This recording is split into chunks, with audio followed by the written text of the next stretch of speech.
fire in the hole, fire in the hole.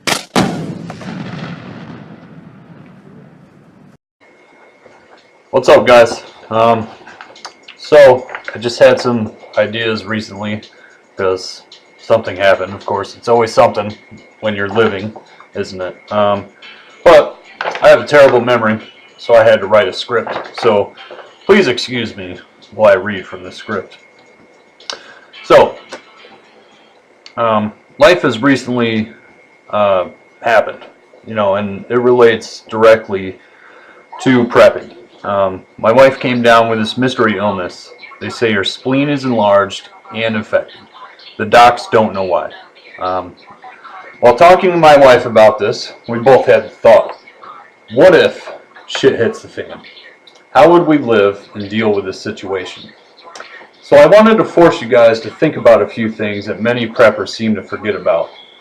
Most preppers are concerned with shelter, food, water, supplies, and weapons, which are all very good things to hoard.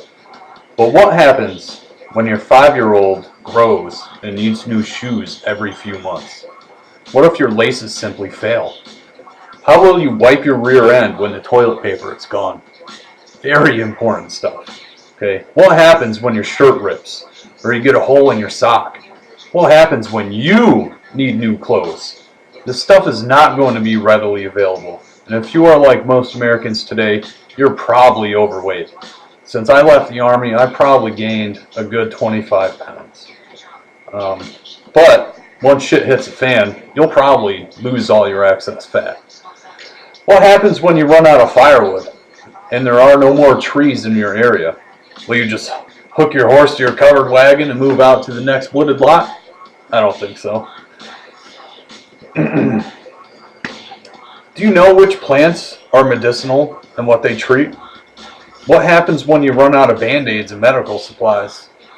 What happens when you break your only pair of glasses? Or better yet, what if your 5-year-old breaks their glasses?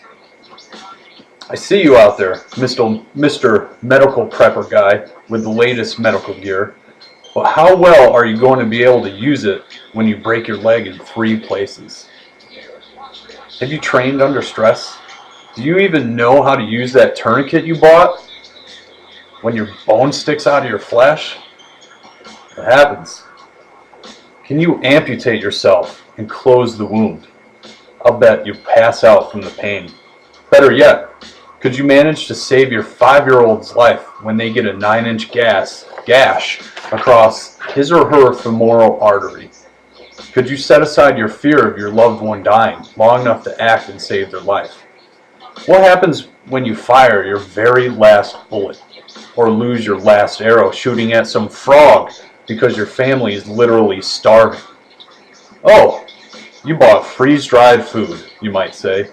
But what happens when you run out of Coleman camp stove gas? You're just going to boil a pot of pasta on the fire in the damn snow? No, you won't.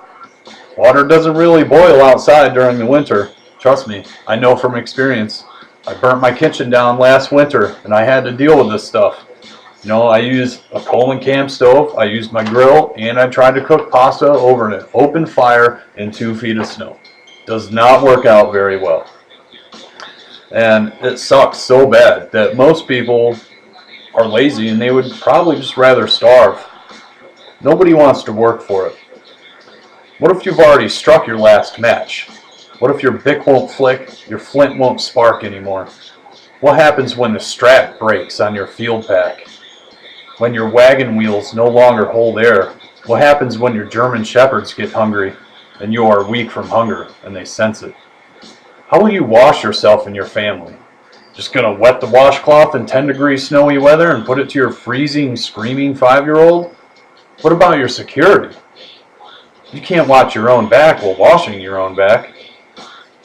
Your sobriety. How are you going to live after drinking a 30-pack every weekend for as long as you can remember? I've been there. I was an alcoholic for years. You know what made me quit getting drunk? The fact that I don't know when shit's going to hit the fan. And the fact that I do not want to be drunk when it happens, because that will mean certain death if you aren't thinking clearly. My family is much more important than me becoming intoxicated. How will you feel after the first few hours without coffee? How will you walk for miles and miles? How will you feel when you can no longer turn to your phone or television for the news? How will you sleep at night? Finally knowing that things aren't safe. You're just going to continue tricking yourself? I want this to scare you. I want you to get thinking of the things that you haven't thought of yet. I've been prepping since 2003. And I've never heard any of these issues being talked about. I mean, what are you going to do? There are so many things that people don't talk about. Just want you guys to think about it.